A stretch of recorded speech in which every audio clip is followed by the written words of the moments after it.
اعوذ باللہ من الشیطان الرجیم، بسم اللہ الرحمن الرحیم۔ السلام علیکم ناظرین کرام، 92 نیوز چینل کے پروگرام صبح نور میں آپ کا میزبان غلام معین الدین نظامی اپنے ساتھیوں سمیت حاضر خدمت ہے۔ حضرت ابو انیس محمد برکت علی رحمہ اللہ تعالیٰ کی تالیف اسماء النبی الکریم سے خاتم النبیین صلی اللہ علیہ وآلہ وسلم کا ایک اسم مبارک پڑھنے اور سننے کی سعادت حاصل کرتے ہیں۔ سیدنا الشارع صلی اللہ علیہ وآلہ وسلم ہمارے سردار صاحب شریعت درود و سلام بھیجے اللہ تعالیٰ آپ پر، آپ کی آل پاک پر، آپ کے صحابہ کرام رضوان اللہ تعالیٰ علیہم اجمعین پر۔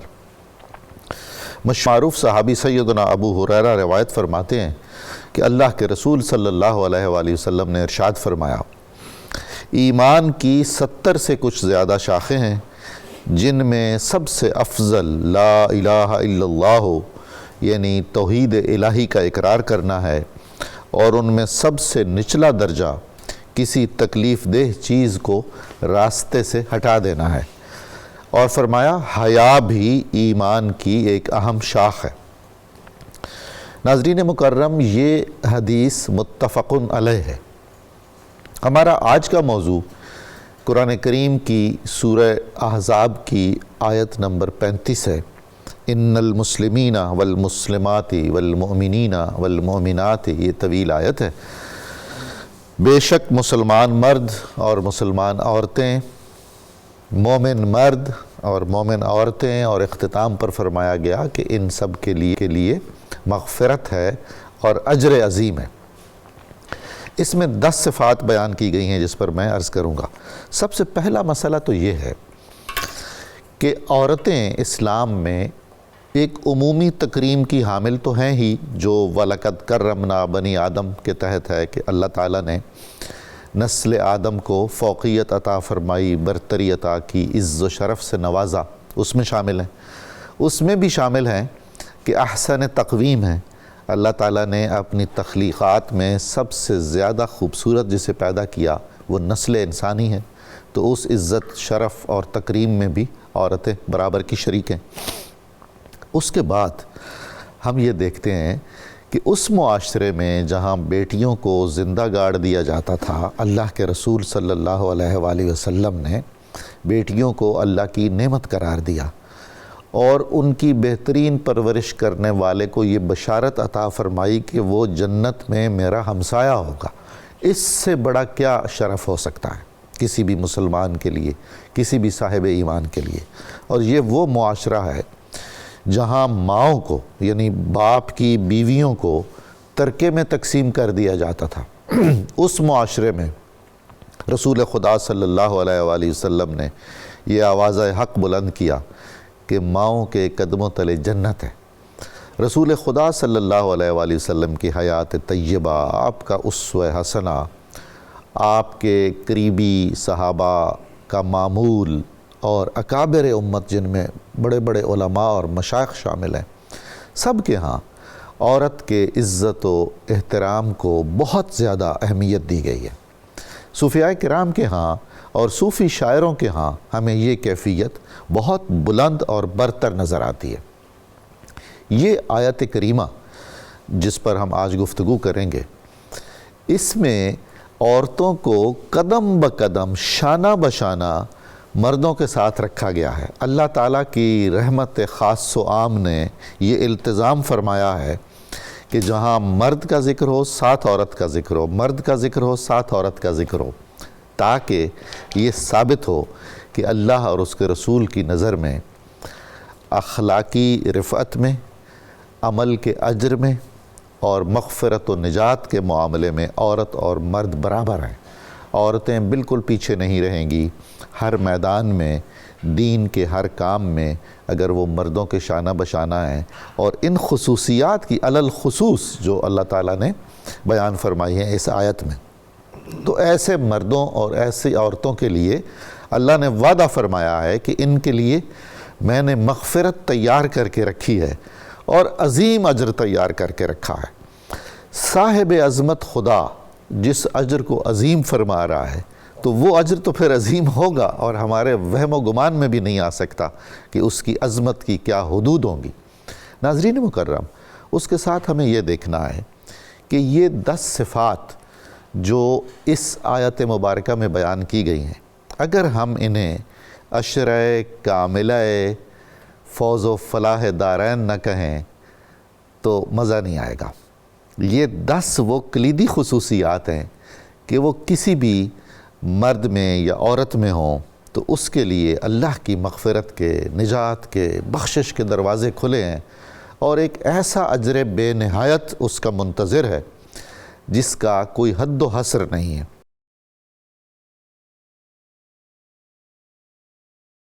جناب علامہ برکاتی صاحب، آپ اس آیت مبارکہ کا مکمل متن پڑھیے، ہمیں ترجمے سے نوازیے اور اس کی شان نزول بیان فرمائیے۔ بسم اللہ الرحمن الرحیم۔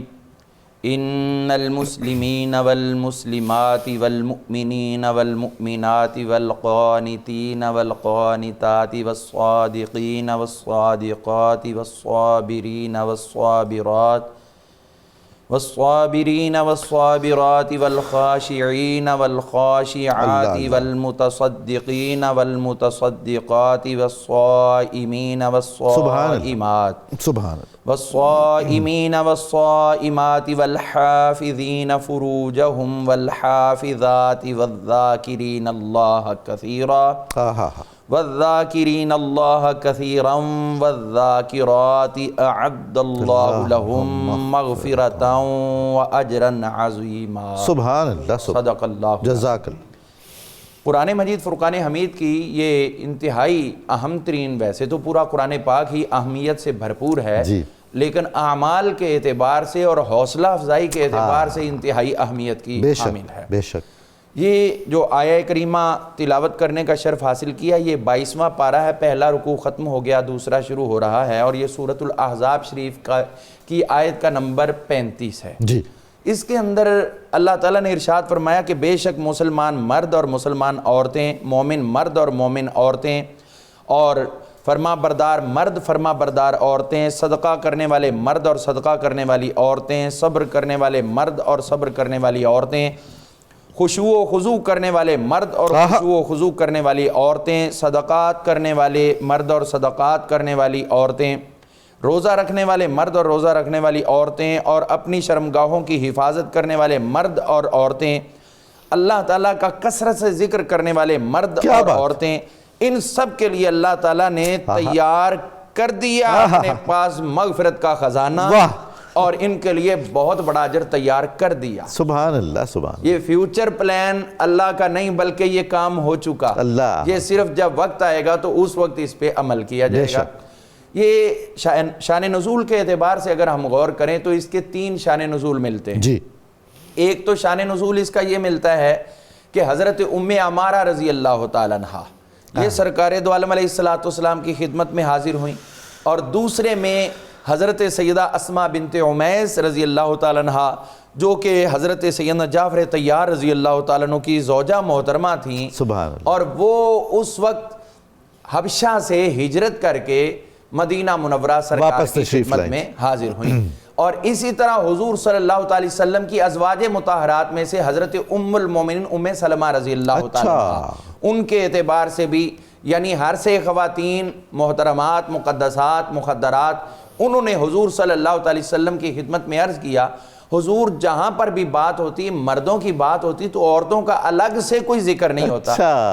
اس میں ایک بات یہ بھی نظر آتی ہے کہ ماں تو ماں ہوتی ہے۔ حضرت ام المومنین ام سلمہ رضی اللہ تعالیٰ عنہ، آپ کا ذکر خیر اس سے ماں قبل آیات میں ازواج مطہرات میں ہو چکا۔ سبحان اللہ۔ پوری آیات جو ہیں، پچھلا رکوع جو 21ویں پارے کا آخر ہے، یا ایھا النبی قل لازواجک سے شروع ہو کر اس سے ماں قبل آیت ان اللہ کان لطیفا خبیرا تک حضور صلی اللہ علیہ وسلم کے گھرانے کی بات ہو چکی، لیکن ماں نے یہ کہا کہ میری اولاد میں میری بچیوں کا بھی ذکر، خواتین کا ذکر آ جائے تو عرض کیا حضور آپ کی امت میں سے جو خواتین ہیں ان کے اعتبار سے خصوصاً بھی کوئی ذکر ہو جائے تو کیا بات ہے۔ اچھا حضور، آپ دیکھیے خواتین کا حسن طلب، اور انہیں پتہ تھا کہ یہ وہ آستانہ ہے جہاں اگر ہماری عرضی قبول ہو گئی تو ہم امر ہو جائیں گے، بے شک، اور قیامت تک ان کا ذکر خیر ہوتا رہے گا۔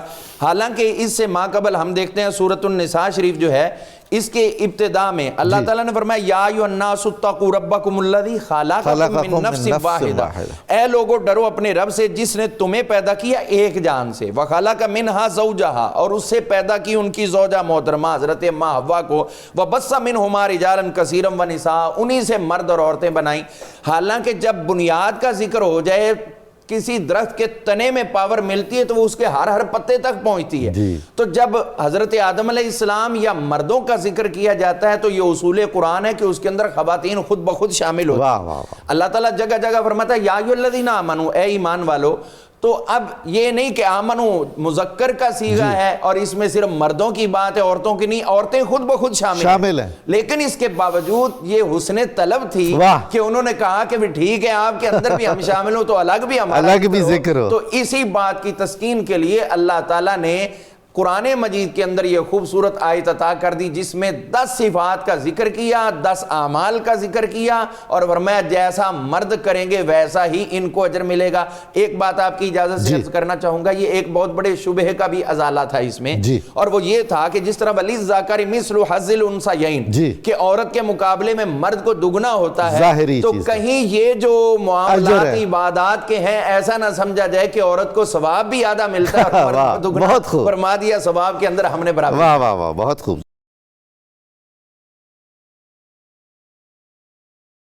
مفتی یوسفی صاحب، قرآن و سنت کی روشنی میں اسلام اور ایمان کا نازک سا فرق کیا ہے؟ آپ بالتفصیل ہمیں فرمائیے، فضائل اور تقاضے کیا ہیں؟ بسم اللہ والصلاة والسلام علی رسول۔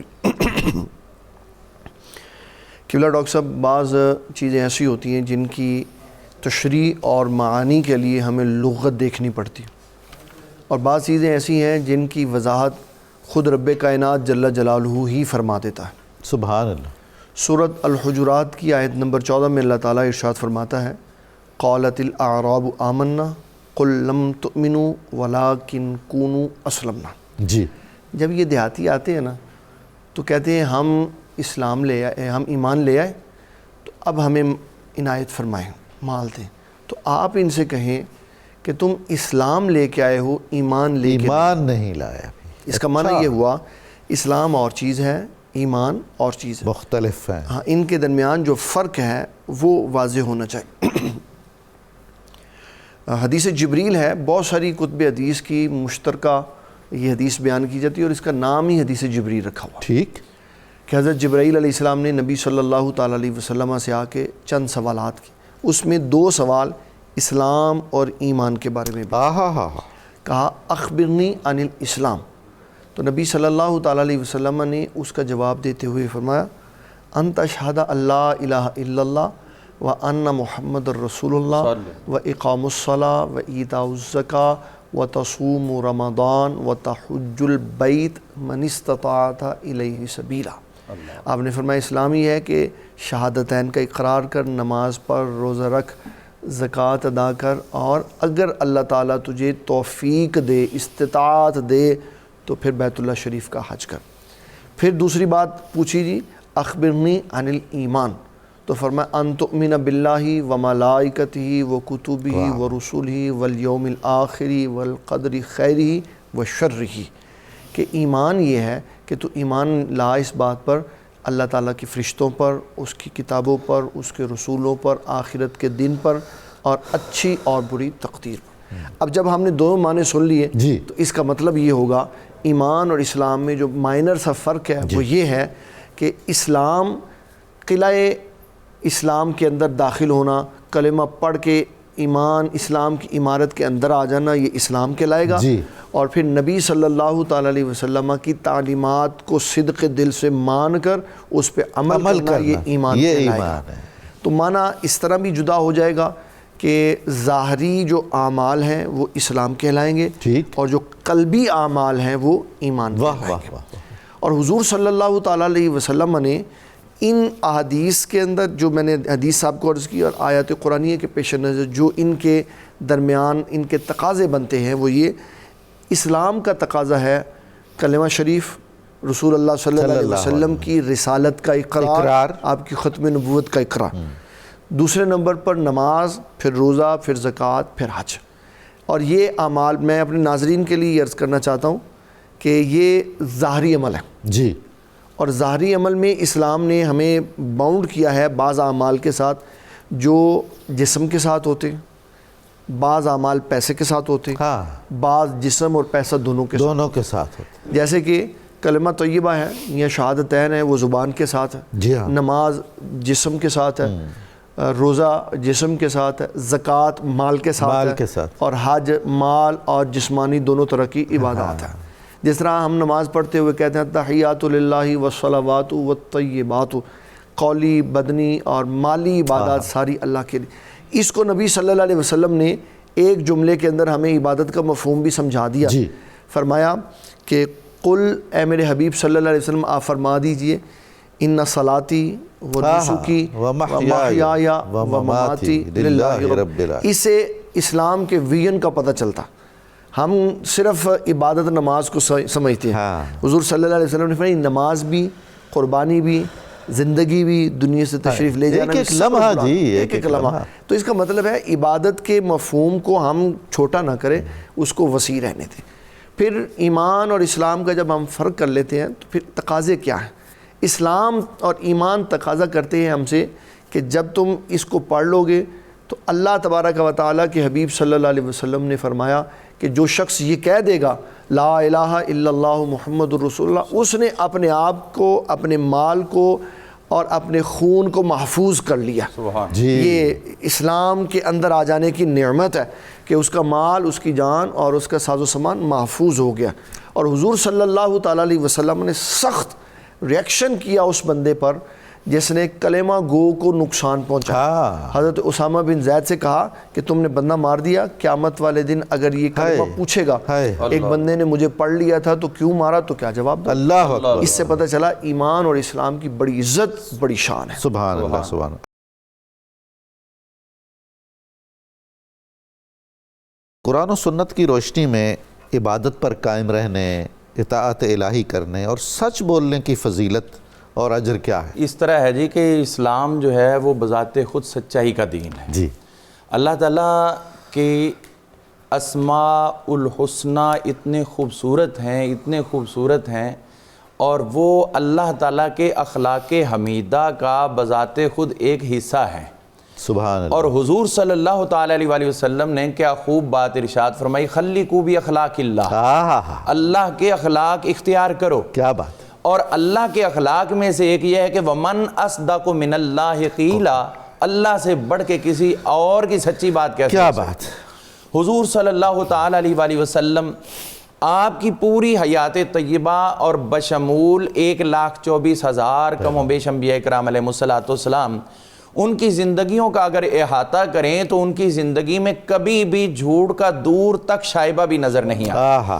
چاہے جان جاتی ہے تو جائے، ایمان کی بنیاد سچائی پر ہے اور سچائی قائم ہے تو پھر ایمان. سبحان اللہ. سبحان. حضور صلی اللہ تعالیٰ علیہ وسلم نے سچائی کو اس قدر پسند فرمایا، الصدق ینجی والکذب یہلک، کہ سچائی جو ہے وہ ہمیشہ آپ کو نجات دے اور جھوٹ جو ہے وہ آپ کو برباد کرے گا، پامال کرے گا.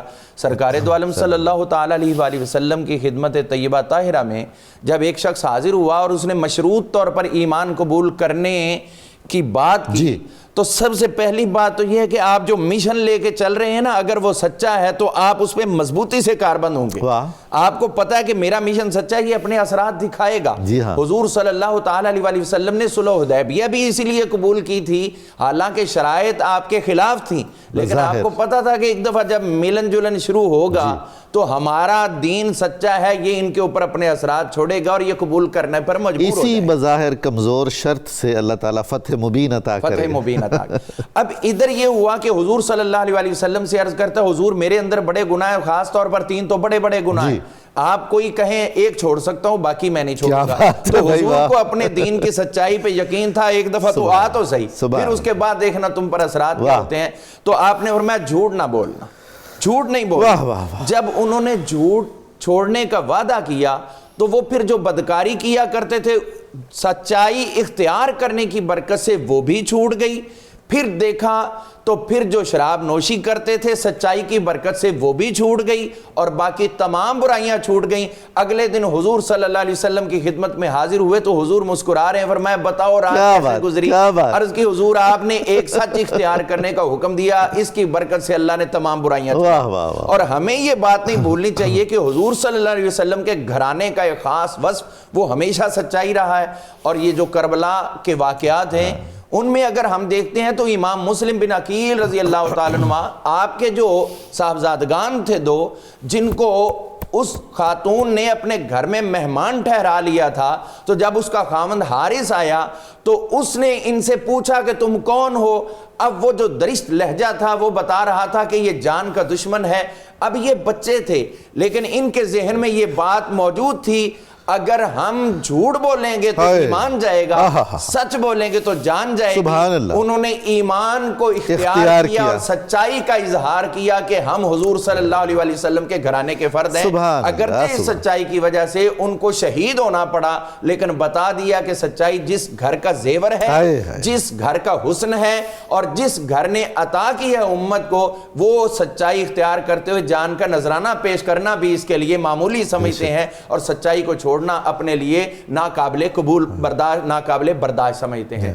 حضور صلی اللہ تعالیٰ علیہ وآلہ وسلم کی حیات طیبہ، اس کے ساتھ ساتھ ہم اگر یہ بات ذہن میں رکھیں تو اس بات کو کبھی بھی بھولے سے بھی نہیں ترک کرنا چاہیے کہ جو سرکار دو عالم صلی اللہ علیہ وسلم نے معراج شریف کا جو وقت گزرا ہے، اس میں یہ بات فرمائی تھی، بخاری شریف کے اندر موجود ہے کہ ایک شخص کو دیکھا گیا کہ اس کے جبڑے فرشتے چیر رہے ہیں، تو فرمایا وجہ کیا ہے؟ عرض کی کہ حضور یہ دنیا میں جھوٹ بولا کرتا تھا۔ الحق مرن، اگرچہ یہ سچائی اور حقیقت کڑوی ضرور ہوتی ہے لیکن کڑوی دوائی ہی زیادہ۔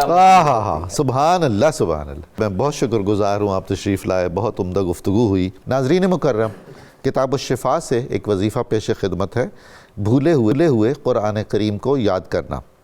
سورہ نمل کی آیت نمبر 6 جو پارہ نمبر 19 میں ہے، روزانہ 1000 مرتبہ پڑھ کر اگر قرآن پاک یاد کیا جائے تو بھولا ہوا قرآن پاک یاد ہو جاتا ہے۔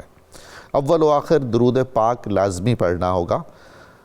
متعلقہ آیت یہ ہے وَإِنَّكَ لَتُلَقَّ الْقُرْآنَ مِن لَدُنْ حَكِيمٍ عَلِيمٍ، یہ وظیفہ المعجم الاوسط سے لیا گیا ہے۔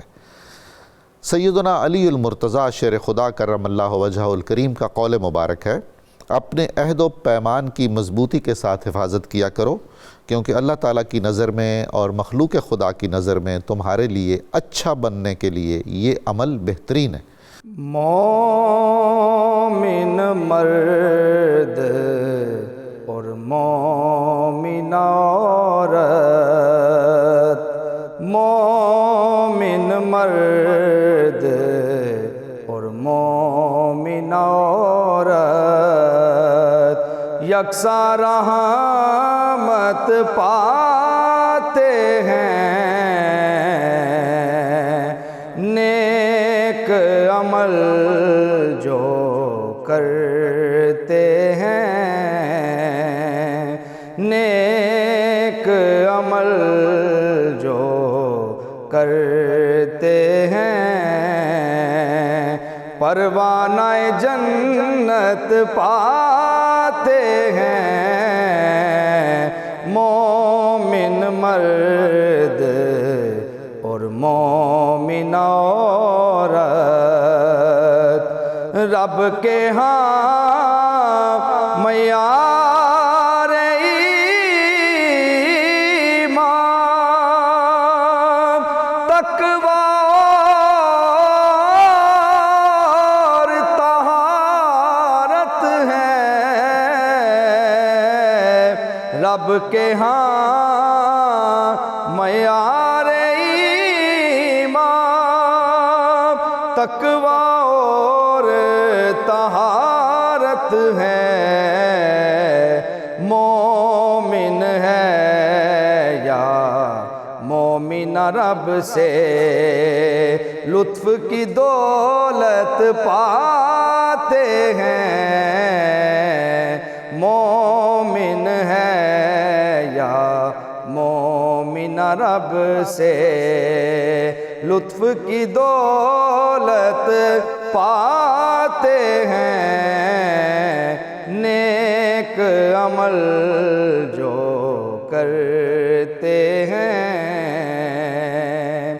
اللہ نے قرآن میں مومنہ عورت کو بھی